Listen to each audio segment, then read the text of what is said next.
I'm from DC. I had this problem when I was a kid, which is that I wanted to be a writer, which is a problem. No, the problem was that I went to the same school and the same synagogue as the Safran Foer brothers all had. Right, and I was just getting to the point where I was saying, I want to be a writer, when Everything is Illuminated came out, and people would go, John Foer is a writer, and I'd be like, yeah, he's like the biggest deal writer alive right now. Exaggeration, but I was 12. But to me, it was like, well, those are some big shoes to fill. This is a little intimidating. But I really could have had it a lot worse. The shoes that I had to fill could have been Mark Twain's, for example. I could have grown up in his hometown. I could have been watching the Tom Sawyer contest every year, reading Twain, loving his work. I would have been intimidated, but clearly I'm no longer talking about myself. I'm talking about Melissa Scholes Young, and somehow, as far as I can tell, she wasn't intimidated. She was motivated. It was in Flood, her debut novel. She writes about Twain's legacy. She writes about the town of Hannibal today, seen through the eyes of Laura Brooks, a Hannibal native who's come home maybe to stay, maybe not to stay. Don't want to give anything away, but Flood is a delight to read. It's full of great characters. The dialogue is amazing, and there's a lot of Tom Sawyer. And I know that Melissa's hometown is Hannibal, but she is a Washingtonian too. She teaches at AU. And so we are so pleased to have her at her local bookstore tonight. Please, everyone, join me to welcome Melissa to Politics and Prose.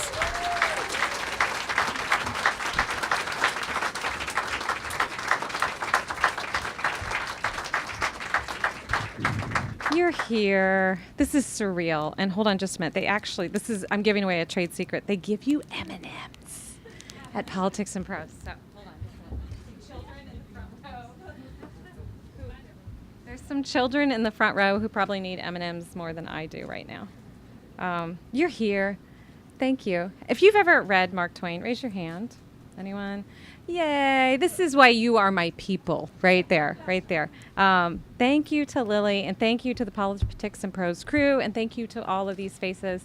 I would rather sit and talk to each of you individually than do this, but you want to hear about the book, so I'm going to do that. I just got back from about 2 weeks in the Midwest, and the question I got again and again is, where can I buy your book? Which sounds very a different question than the audience here. You know where to buy books, but I came from a place that didn't have bookstores, that didn't have places you could buy books. And so I found myself again and again telling people where they could buy books and begging them to read books. And I had so many people say to me, I read this book, this one, and I haven't read a book in decades. So I think we should start a new campaign tonight called Make America Read Again. You can clap for that. It's the official launch. And you can actually clap for that, and you can actually steal the entire idea, and you could make it your own, and you could make people read again, because it's been delightful to write a book that people are happy to read. I was born and raised in Hannibal. I moved away when I was 17 years old, and it was pretty surreal to go back again, to take this book home with me. But DC and Rockville really are my adopted towns, so it feels good to come home to you, too. Feels like I'm home here.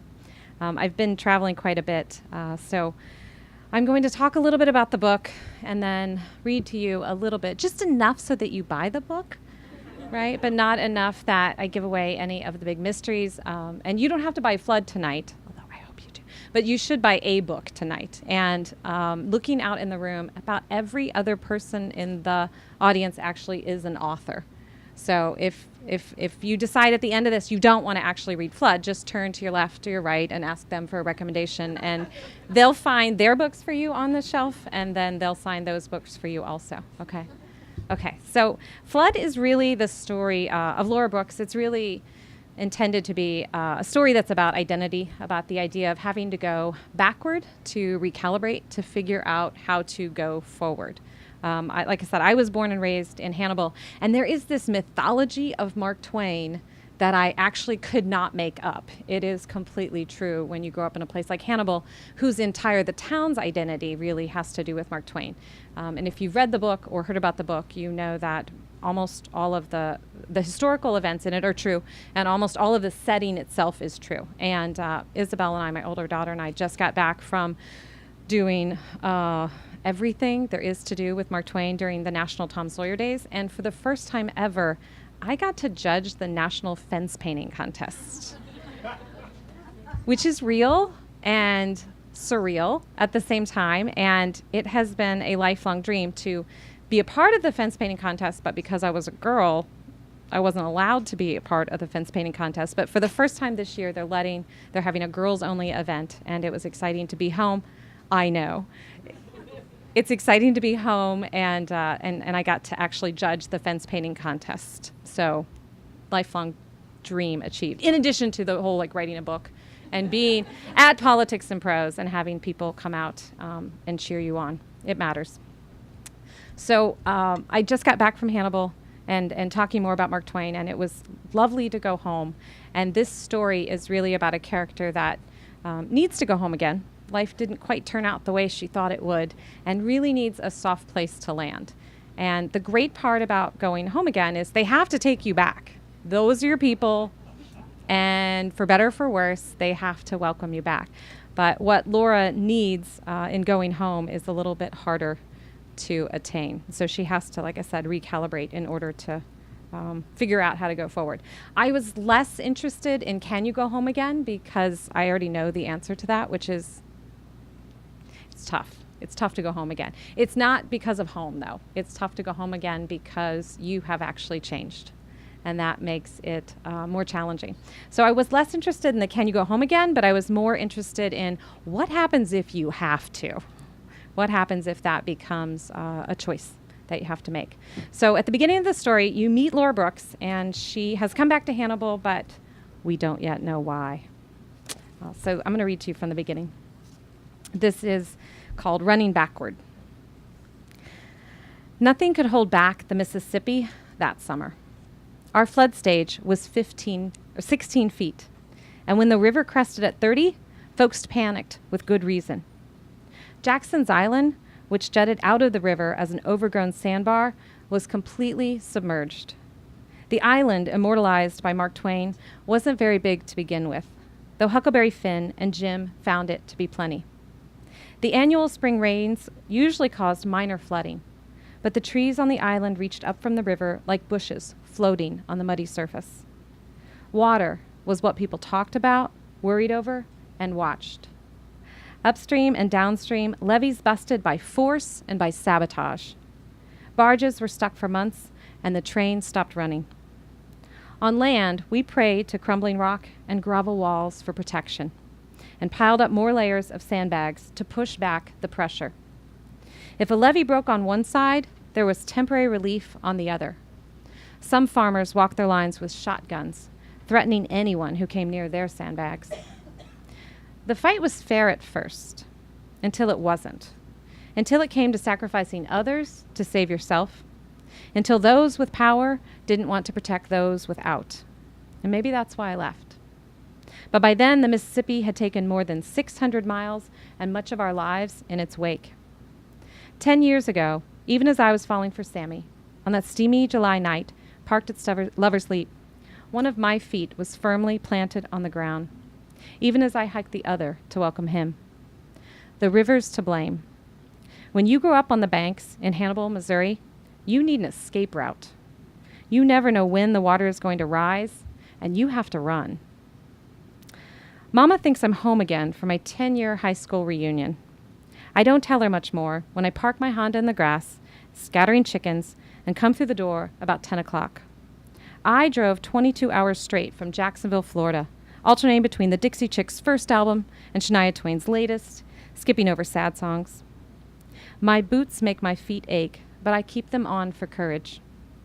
The house smells like Jiffy Pop and tomato soup, Mama's favorite.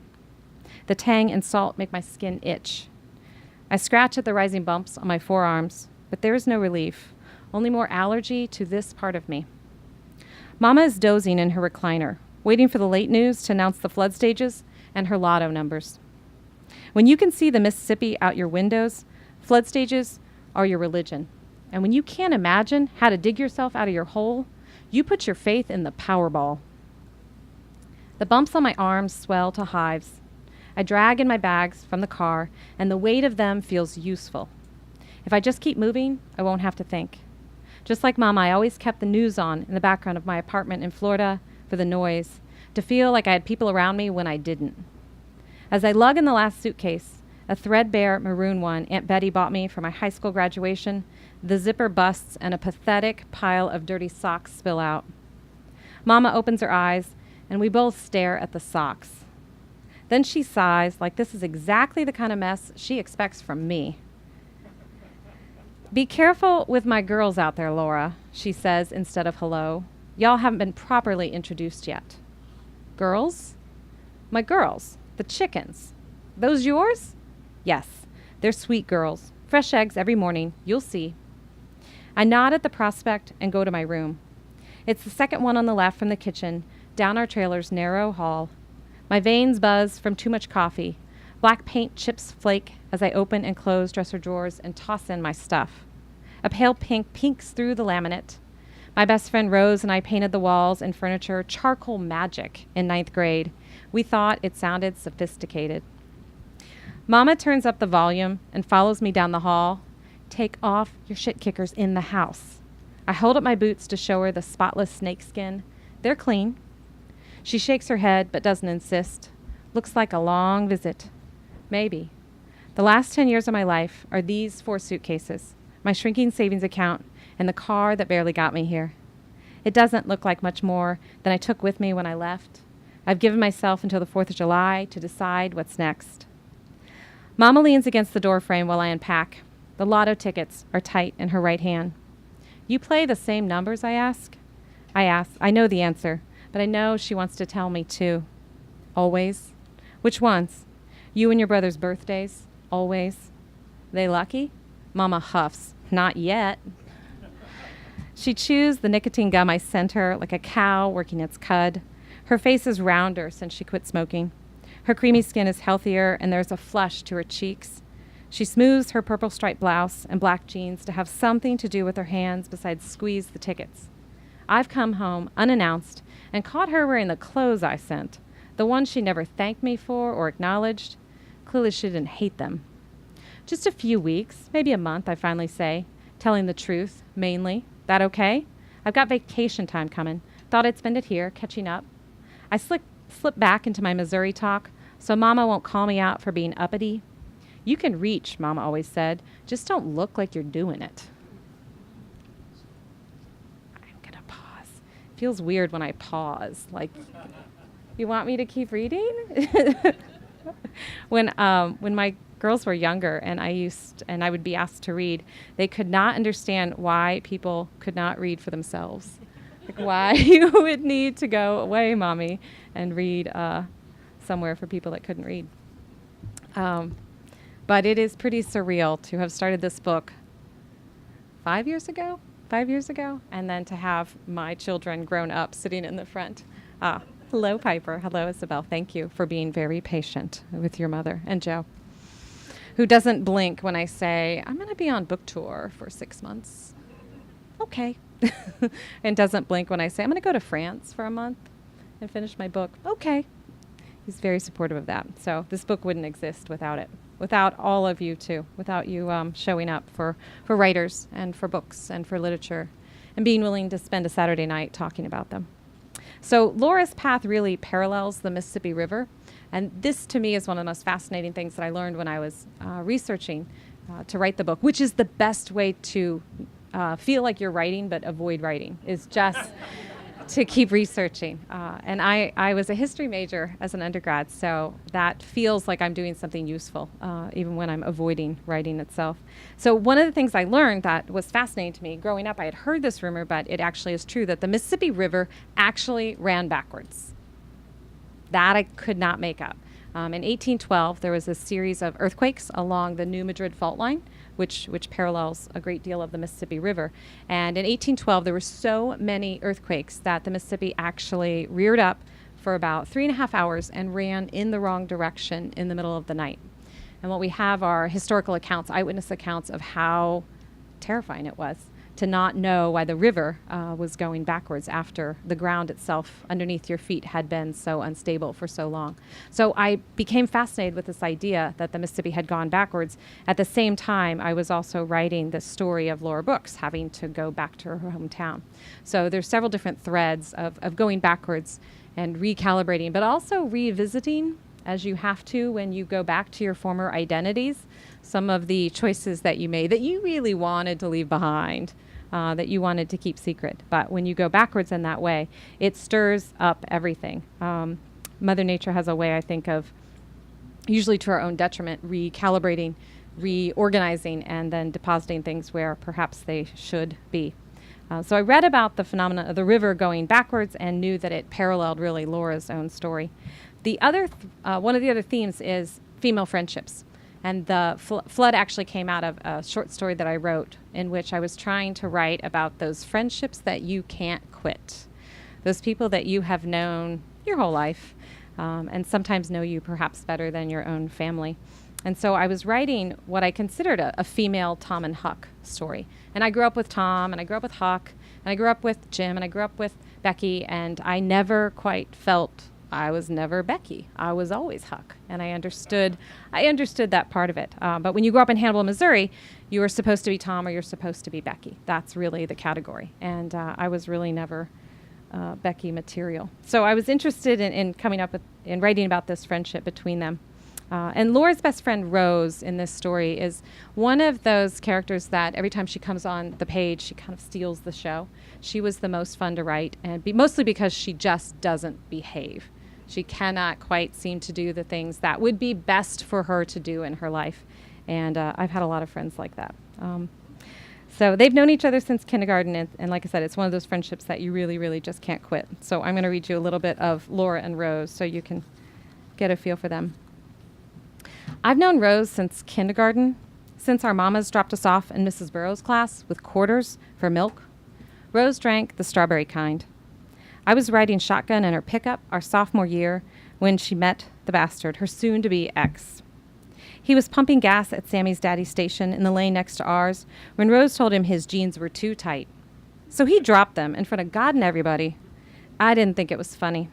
Sammy's daddy came out hollering up a storm and told him to get off his property. Rose was pregnant 1 month later. Nobody was that surprised, but our classmates treated her like a leper anyway. She was an outcast, and I was her ally. I took Rose to the hospital the first time Josh busted her lip, and I stood beside her the summer after my first year of nursing school, holding a bunch of daisies when she said yes, she'd be Josh's wife. Bobby was almost 3 years old. After pizza and good nights to Bobby, Rose and I sit on an old plaid couch on her back porch, drinking beers. To tell you the truth, I'm a little scared, I admit, when Rose asks about what's next. I always had a plan, and that plan didn't lead back here. How come you didn't just apply for another job? I thought nursing was easy to come by. I don't know. A lot of the other nurses' assistants who were laid off went into private practice. I like the pace of hospitals, though. I'm never bored. So you're going to apply around here or back in Florida? Rose peels the label on her beer bottle and makes a pile of the shreds. I sigh.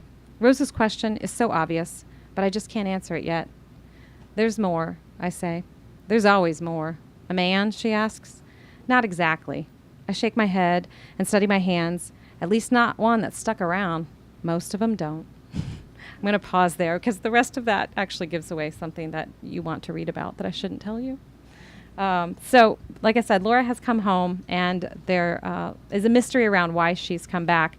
And there's a mystery around whether or not she decides she wants to stay or not. And I'm happy to report that there is a man, and it's not this one she's talking about. There is her high school sweetheart, Sammy, and they were sweethearts and share a secret that's about the flood of 1993 and the flood that Laura really can't move past. Part of the reason that she decided to leave the town. And so when she comes back, of course, that all of that detritus is stirred up, and she has to make a decision again.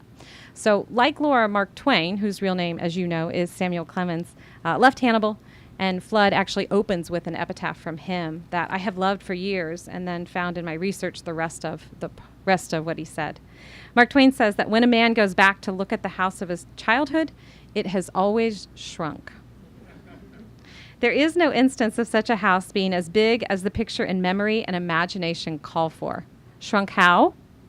Why, to its correct dimensions. The house hasn't altered. This is the first time it has been in focus. So the first part of that quote is actually more well known than the second part, but it was the second part to me that said so much about the character, that when she goes back and decides that the problem is her hometown, she actually learns more that the problem is how she has changed since she's left. And that she has a phrase that I heard a lot is the idea of getting too big for your britches. Anyone ever been called too big for your britches? I think you should bust right out of them. I think you should grow. I think you should try on new pants, new colors, new sizes. I think it's okay to get too big for your britches. And Laura Brooks has to learn that, I think, by the end of this story.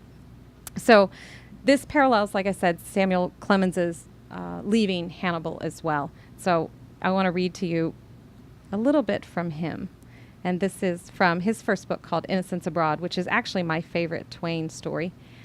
He grew up in Hannibal. It is his boyhood home. Does anybody actually know where he was born, though?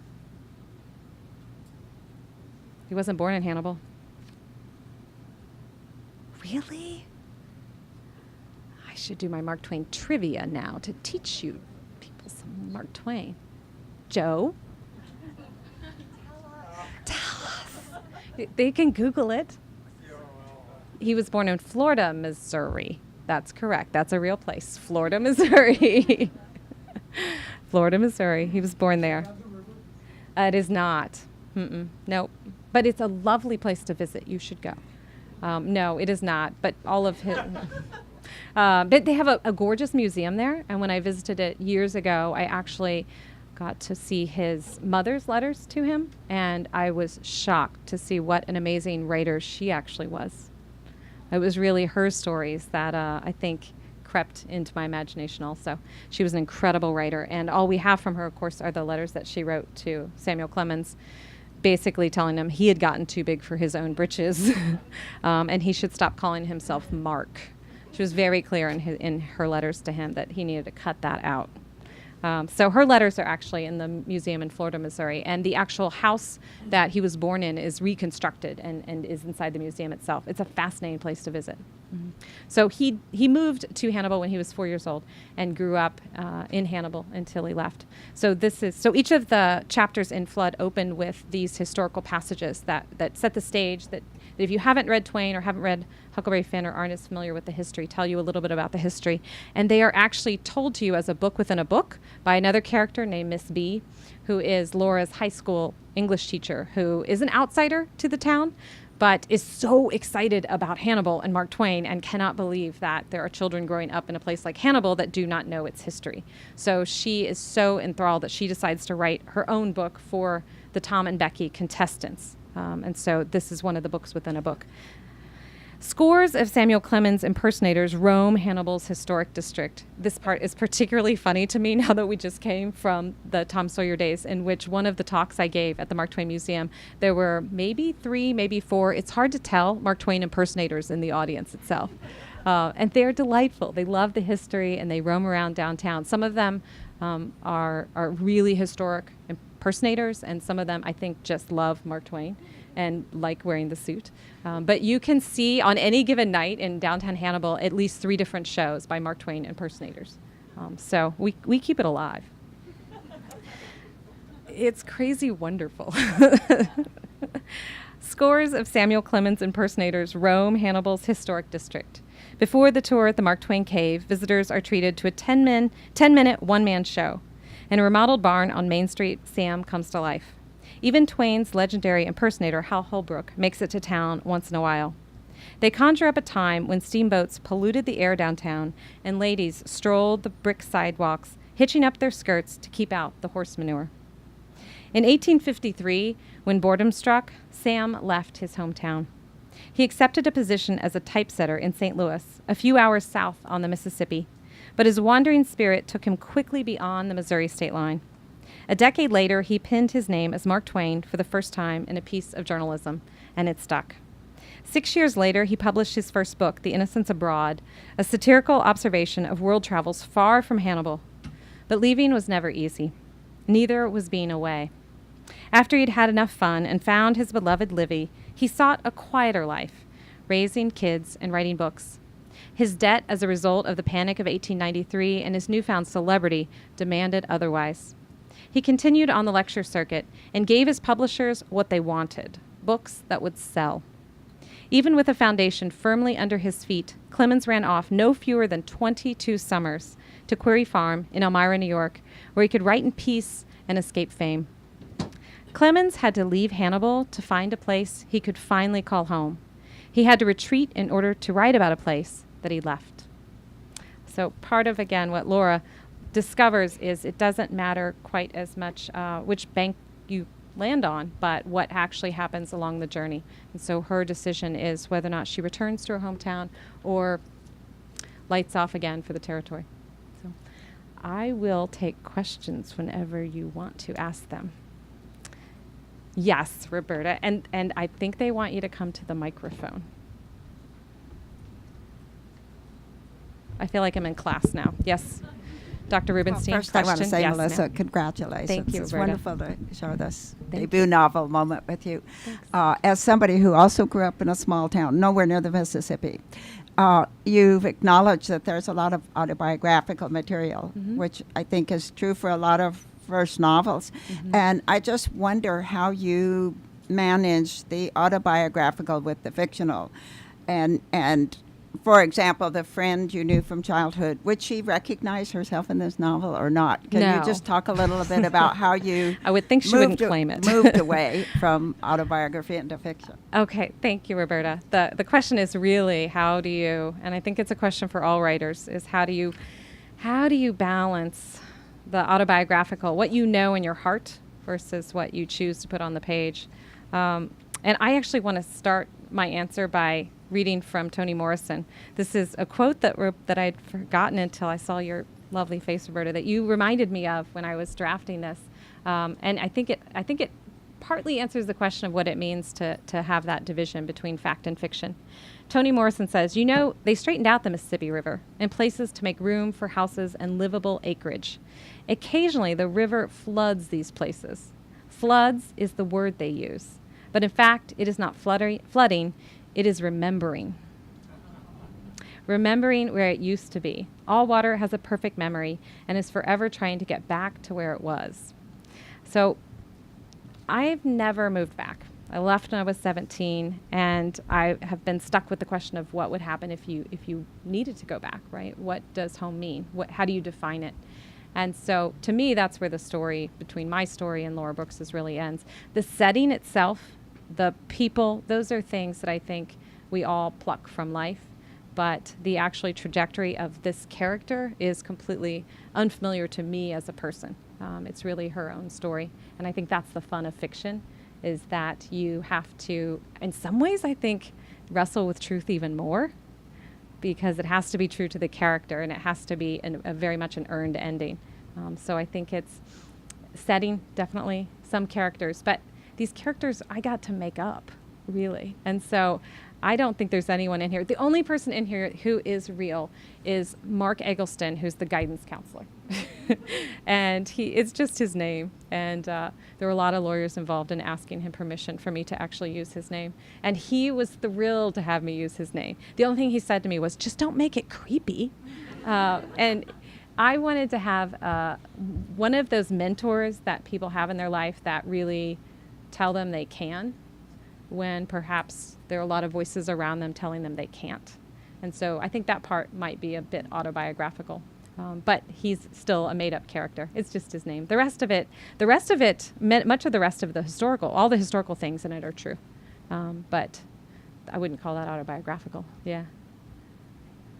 Yes, Sam.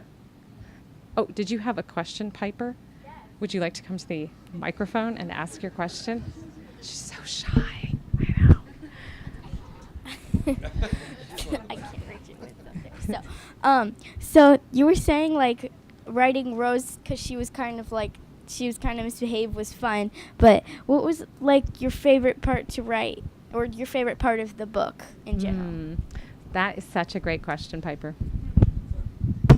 My actual, there's two parts of the book that are my favorite. I'm going to cheat. The ending is my favorite, actually, because in 5 years of writing it, and I don't know, 800 drafts, actually 28 drafts. There's actually 28 drafts of it. I never changed the ending. I knew the first draft that was the ending, and that she was going to pull a Huck Finn, and that's all I'm going to say. And I never really changed the ending. I never relayered it, never added language to it. It has always been the ending. And I think then and Mark Twain says that too, and I tell my students this, they hate it, that when you get to the end of your first draft, you're ready to write your first draft. Like, you figured out what you wanted to say, and you have to start over again. Mark Twain says just to put the entire thing away. You're done. That draft is over, and just begin again, which is pretty devastating and pretty true. So I think the ending is my favorite part, but the reunion scene, I really enjoyed writing, because there's something angsty about reunions. When you get that, the email or the envelope that says, you're going to come home and say who you are now. There's something for some reason that causes a great amount of anxiety. And this is, Laura Brooks is going home for her 10-year reunion. And so I never went home for mine. I thought it was a lot of fun to make up. So the reunion scene is probably my favorite part, because it ends, as all good female friendships I maybe should, in the bathroom. With, messy prom dresses and all the fun. So it was a lot of fun to write that. Thanks for your question. I have a question. So 28 drafts and 5 years. I'm curious about your revision process and any wisdom you may pass along about revising. Oh, I should ask you that, Leslie. Wisdom. I was telling Lily this earlier, that I think that if I can do this, probably you can too. Meaning that I didn't know anyone. Somewhere in this audience is my lovely agent. Claire, there she is. And I think it takes someone just saying you probably can, or there's something in this to keep you going. Or sometimes, as in Claire's case, they just say maybe, and then you just hear yes. That's what I heard. She said maybe. I'm like, okay, we'll keep going. So it helps to get encouragement along the way.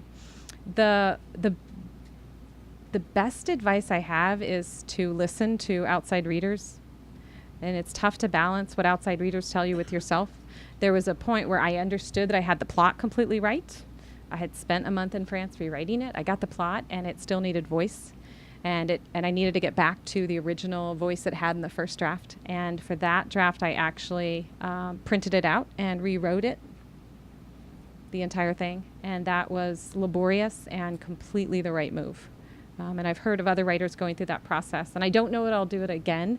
But I know for me, when I change one thing in chapter 17, I have to rewrite from the beginning. And part of it's that your first novel, you're learning how to write a novel. I think that's a big part of the process. But I think I've had a lot of outside readers that have given me really great advice. That helps a lot. But it takes a lot of guts to hand those first drafts to people that you trust and say, tell me what you like, and tell me what you hate, more importantly, what doesn't work. Mm-hmm.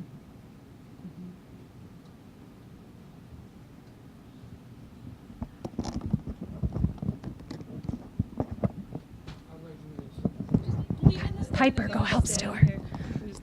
Oh, keep it on the stand. Yes, okay. Melissa, thank you very much for a good presentation. I'm Stuart Johnson, and my wife, Leah Johnson, a colleague of yours at American, has read your book. She's encouraged me to write it, and this evening further encourages me. I do have a question about Mark Twain and about Hannibal. Okay. First, Hannibal.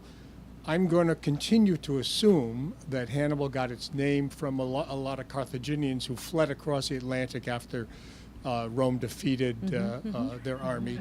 So leave me with that. Okay, I'll leave you with fantasy. that mythology. There's plenty of mythology to go around. To what extent have you felt or know that Mark Twain's tale of the Mississippi River, and especially Jim fleeing down the Mississippi with and Tom and Huck on the Mississippi, how much of that did Twain experience? Did he actually travel on the river a lot, or did he depend on yarns from the ship captains who would come through Hannibal? Thanks, Stuart. Mark Twain was a failed riverboat pilot. That's the only reason we have him as a writer. He did not want to be a writer. He actually took a job so that he could, writing for the Quincy paper so that in Illinois, so that he could actually go up and down the Mississippi. And while he was on the boat, he convinced one of the pilots to teach him a few tricks and just really ignored his writing, ignored who was paying his ticket, and decided he wanted to be a steamboat pilot. It's really hard to grow up looking at the Mississippi as you do when you grow up in Hannibal, watching steamboats go up and down it, watching trains go by, seeing the entire life of a river and not wanting to be a part of it, even though the fascinating part is that river at any moment can take everything from you. Sure. Yeah. So he actually wanted to be a steamboat pilot, not a writer. Thank you. But you mentioned the founding of Hannibal, and one of the most, I thought, a bit bizarrely controversial passages in here is about the founding of Hannibal. And I write that Hannibal was founded as it was by Moses Bates and his slaves, because Moses Bates came over, saw the valley, and had 33 slaves with him. Seems to me it was founded by Moses Bates and his slaves, and that has been a bit controversial. Hi. Congratulations. Thank you. Well deserved. Thank you. I wanted to ask you actually two questions. One, at any point did the setting, the river itself, the Hannibal, the place, did it become a character for you in your imagination? Did you start shaping it, crafting it as a character in and of itself? And my second question is, what are you doing next? Because I know that if you've been doing this for 5 years, you've probably got other ideas cooking as well. Hopefully. Thank you. I think the river and Hannibal really are a character in it. They were for me in the drafting, but I think this is where outside readers point out to you that it actually is a character in your book. And for me, it was so part of my blood that I hadn't realized in the drafting. And then it becomes a craft question. I've sat in so many English classes in which students point out metaphors. And ask the question, did the writer know they were doing this? There's a river and it's running backwards, and there's a character and they're running backwards. And I think the answer is they better.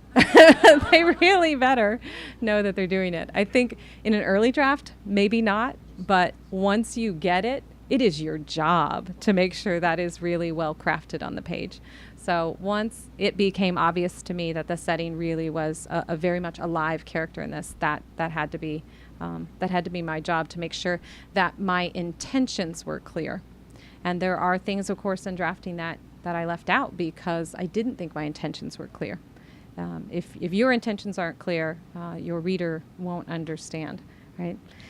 So the second part was about what I'm working on now. Is it Leslie or Carol? Maybe you gave me this advice, Carolyn. One of you told me when this book was first accepted for publication, and there's this lull between you can't touch it anymore, it's done, and there are magic people in the world making your book a real book, and they're working on the cover and the jacket and the this and the publicity and the marketing. There's a moment where you have nothing to do. And the best advice I got was, quick, write something else. And that has been very, very good advice, because selling the book, talking about the book, this one's done. I can't touch it at all. I can sign it, but I can't actually change anything in it. And so I'm working on another novel right now. It's tentatively called, I hate to say the name out loud because I called Flood from the beginning, and then it went through 50 other titles to end up being Flood again, which is a great title for it, but I'm not sure that titling is always my best. But the book I'm working on now is about a rural family pest control business, sort of a Little Women with bugs. And that's the book I'm working on now. Hi, Wendy. It's so hard for you all to be at the microphone when I want to hug you. Congratulations. Thank you, Wendy. Beautiful book. As both a writer and as a former high school English teacher, I know you also probably made students read Huck Finn. I guess one of the things that I really enjoy most about this book is the subtle ways in which the story of Tom and Becky is not eclipsed, even though it is in the town, it seems like it is, by the stories of Jim and Huck. And a lot of the socioeconomic status, things come up in this book about race. That's something that I kind of watched come into this book as you were drafting. And so I just wondered what it was like being in the Midwest. I know another reviewer has actually called this the fictional companion to Hillbilly Elegy. Wondered, what did people think of? Did people point that out? Was there any offense taken to the fact that Trey is at the scene of an overdose? Or Well, a meth lab. Those are totally different. So that's such a great question. And Wendy this is my other piece of advice. Get in a writing group if you want to write, because Wendy's one of those people that was in my writing group who called me afterwards and said, so that draft from writing group that you were just going to throw away, let's work on it. And you sometimes need someone else to help you see your own work. That's such a great question. And I have been flattered by the comparison to Hillbilly Elegy. I think it's also, I'm hoping that this is more affectionate and compassionate. I think Hillbilly Elegy is a fantastic book to read, but I want to give my readers and to give my town more hope. Hannibal is not a dying town. It's a town because of its tourist industry that hasn't had to reinvent much of its labor, because the tourist industry is very much built in. So it's not quite in the same place as many dying rural towns are. But much to my pleasure, the book has been unbelievably well received.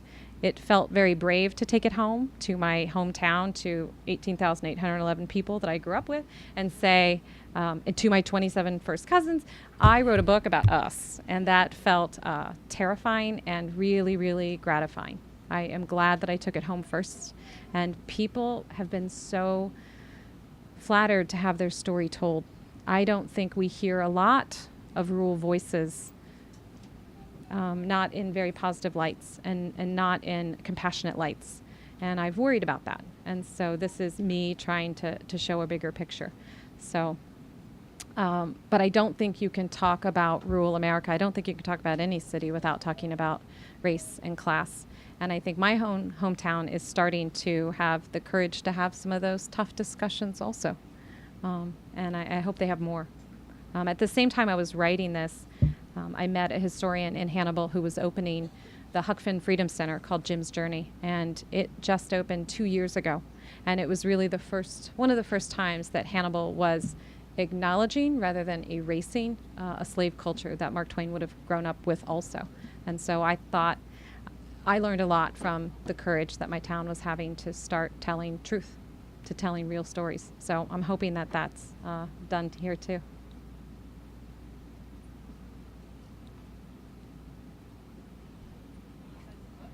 I want to sign some books. Thank you, Lily. Thank you.